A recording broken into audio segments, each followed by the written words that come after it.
নমস্কাৰ, মই ডক্টৰ অংকুৰ সন্দিকৈ। মই আজি আপোনালোকক লিকৰীয়া, যিক আমি হোৱাইট ডিচাৰ্জ বুলি কওঁ বা আমি বগা চাপ বুলিও কওঁ, আৰু বিশেষকৈ মই আপোনালোকক যি কিশোৰীসকলৰ বগা চাপ তাৰ ওপৰত মই ক'ব বিচাৰিছোঁ।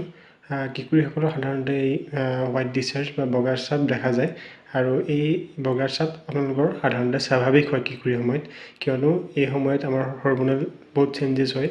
বিশেষকৈ আপোনাৰ 10ৰ পৰা এই 12-14 বছৰলৈকে এই সময়ত কি হয়, হৰম'নেল চেঞ্জৰ বাবে এই বগা ডিচাৰ্জ হ'ব পাৰে, হোৱাইট ডিচাৰ্জ হ'ব পাৰে।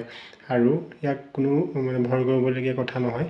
আপুনি খালি মন কৰিব যে যদি এই যি বগা চাপ হৈছে, সেই বগা চাপ যাতে খুব গোন্ধযুক্ত নহয়, বা এই তাৰ বৰণটো যাতে আপোনাৰ খুব হালধীয়া ধৰণৰ নহয়, বা এই কোনো ষ্টিকি আপোনাৰ কিবা বিজলুৱা টাইপৰ যাতে নহয়।